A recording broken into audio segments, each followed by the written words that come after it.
For weeks, 2 News Investigates has been looking into concerns over large-scale data centers here in Utah. Tonight, as lawmakers prepare to take another look at the issue, it's coming up next month. Yeah, 2 News Investigates, Ariel Harrison digging deeper into a question many people have been asking. Who actually decides when one of these projects gets built? Well, after reporting on tax incentives recently and lawmakers' plans to study large-scale data centers, I wanted to look into another question that kept coming up. When one of these massive projects is proposed, who actually gets to say yes? I feel like if we move forward with it, we lose control of what comes into our county. I have deep concerns about water usage with this project if it does go through. Community members in Tooele recently voiced concerns during a public hearing as county leaders considered new rules for data centers. But beyond water, traffic, and growth, another question kept resurfacing. Who is actually making the decision? What do you understand about that process in general? Who is approving these data centers? I'm not aware of any instance where a single official is giving approval for these kinds of projects. Dr. Robert Sobey is a civil engineering professor at BYU who studies infrastructure and land development. He says who has authority depends on where the project is proposed. Inside city limits, the city generally leads the process.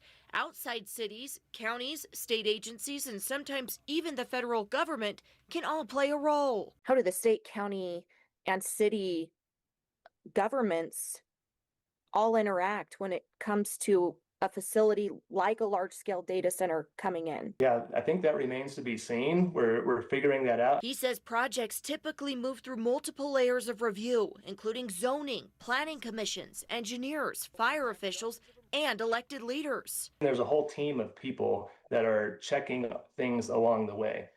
So it's not a single official that's looking out for approvals. But Sobey says the growth of AI data centers is changing the conversation. These facilities are larger, use more resources, and don't always fit into rules written for traditional industrial development. We will have to be deliberate about that to classify these data centers, and especially hyperscale AI data centers, as a different kind of activity or entity than we're used to. A lot of the existing policy captures them under kind of large industrial users like factories or other activities like that. But I think they're distinct enough and impactful enough that they should be defined on their own, and states are moving in that direction. That's one reason Utah lawmakers recently voted to open a bill file to define what a large-scale data center is.